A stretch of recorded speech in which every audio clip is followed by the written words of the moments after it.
خاتون جنت سیدہ کائنات مخدومہ کائنات حضرت فاطمہ الزہرا رضی اللہ تعالیٰ عنہا کی جن کی اگر بات کی جائے تو صبر و توکل، عبادت و اثار، قربانی اور تقوی میں اپنی مثال آپ تھیں۔ آج ان کا یوم وصال بھی منایا جا رہا ہے جو کہ رمضان المبارک میں آتا ہے۔ بالکل، آپ کی زندگی زہد و تقوی سے بھرپور تھی اور آپ رضی اللہ تعالیٰ عنہا کی عبادت کا یہ عالم تھا کہ راتوں کو دیر تک عبادت میں مشغول رہتی اور دن میں بھی گھریلو کام کاج کے ساتھ ساتھ اللہ کی یاد سے غافل بالکل نہ ہوتی، اور کوئی اگر دیکھنا چاہے کہ عورت کا مرتبہ کامل کیا ہو سکتا ہے تو سیدہ فاطمہ الزہرا رحمۃ اللہ علیہ کو دیکھے اور رضی اللہ تعالیٰ عنہ کو دیکھے، اور کسی کو قربت مصطفیٰ صلی اللہ علیہ وسلم کا کمال دیکھنا ہو تو بھی سیدہ فاطمہ الزہرا کو دیکھنا میرے خیال میں اس کے لیے کافی ہو، کیونکہ رسول پاک صلی اللہ علیہ وآلہ وسلم نے قربت کا اظہار کرتے ہوئے بہت سی مثالیں دی ہیں۔ حضور پاک صلی اللہ علیہ وآلہ وسلم یہ فرمایا کرتے تھے کہ میں اگر درخت ہوں تو فاطمہ میری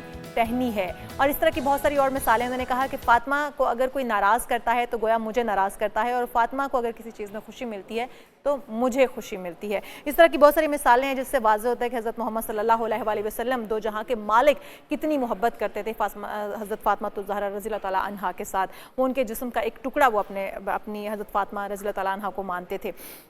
اس کے اوپر ہم بات کریں گے تفصیل کے ساتھ اور ان کی سیرت پر اور ان کی زندگی کو کس طرح سے آج کی خواتین ہماری بچیاں مشعل راہ بنا سکتی ہیں۔ ہمارے ساتھ ہمارے مہمان بھی موجود ہوں گے، ہم اپنے مہمانوں کی جانب بھی چلیں گے، اور مہمانوں میں ہمارے ساتھ موجود ہیں علامہ کرامت عباس حیدری صاحب، اسلامک اسکالر ہیں، اور ان کے ساتھ ہی ہمارے ساتھ نوید اکرم صاحب نعت خواں موجود ہیں اسٹوڈیو میں۔ ویلکم ٹو شو کہیں گے آپ دونوں کو خوش آمدید کہیں گے۔ علامہ صاحب، پہلے آغاز آپ سے کریں گے کہ آج کا دن یقینی طور پہ بہت ہی اہمیت کا حامل ہے۔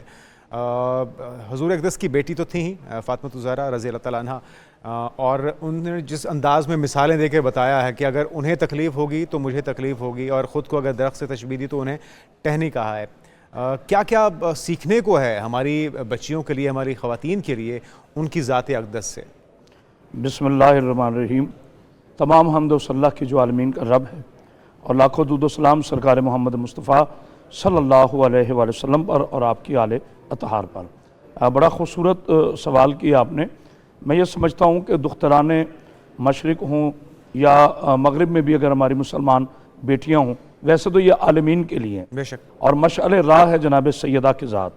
یہ وہ ذات ہے کہ جس کے بارے میں اللہ کے قرآن نے ارشاد فرمایا، بسم اللہ الرحمن الرحیم، انا اعطیناک الکوثر فصلی لربک وانحر ان شانئک ھو الابتر، کہ حبیب ہم نے آپ کو کوثر عطا کی۔ واحد جناب سیدہ سلام اللہ علیہ وہ ذات ہیں کہ جنہیں میرے محبوب کبریا نے، رسول خدا صلی اللہ علیہ وآلہ وسلم نے، جنہوں نے ساری زندگی کچھ نہیں مانگا، انہیں بھی جناب سیدہ کو مانگنا پڑا، وہ بھی مصلی پر۔ تو جناب رسول خدا نے جو سیدہ کو مانگا تو اللہ نے عطا کی، اور یہ کہہ کے عطا کی کہ حبیب ہم نے آپ کو کوثر عطا کی، میرے راستے میں نماز قائم رکھیں اور قربانی دیتے رہیں، اور ہم وعدہ کرتے ہیں کہ اس کی نسل پاک جو ہے وہ جاری و ساری رہے گی۔ تو سب سے پہلی بات تو یہ ہے فضیلت جناب سیدہ سلام اللہ علیہ کی۔ آج آپ کے چینل کے توسل سے میں قوم کی بیٹیوں سے یہی عرض کرنا چاہتا ہوں کہ صرف جناب سیدہ کو ماننا کمال نہیں، جناب سیدہ کی ماننا کمال ہے۔ ہماری رول ماڈل جو ہے وہ کوئی عام خاتون نہیں ہے، وہ کوئی مغربی خاتون نہیں ہے، وہ کسی کلچر کی خاتون نہیں ہے، وہ معذرت کے ساتھ کوئی ایکٹریس نہیں ہے، بلکہ امہ مسلمہ کی بیٹیوں کے لیے اگر سب سے بڑا ضابطہ حیاء طہارت ہے تو وہ جناب سیدہ کی ذات۔ بے شک، بے شک، جناب سیدہ وہ ذات ہے جو رسول اللہ صلی اللہ علیہ وآلہ وسلم کی نسل بنے۔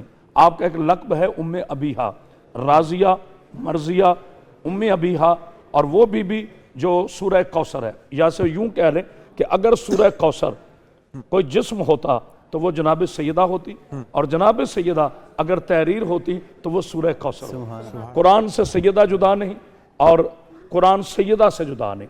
اور یہ بھی ہمیں دیکھنے کو ملتا ہے کہ جناب آدم علیہ السلام سے لے کر جناب عیسیٰ علیہ السلام تک تمام نبی ہمارے لیے مقدس، محترم، عزت والے ہیں، مگر جسے دیکھ کر تمام انبیاء کھڑے ہو جائیں اسے میرا رسول کہتے ہیں، اور جسے دیکھ کے میرے رسول اللہ کھڑے ہو جائیں اسے جناب بطول کہتے ہیں۔ اور جناب بی بی مریم کا بڑا مقام ہے، اس میں کوئی دو رائے نہیں ہے، بی بی مریم بھی بطول ہے، جناب سیدہ بھی بطول ہے۔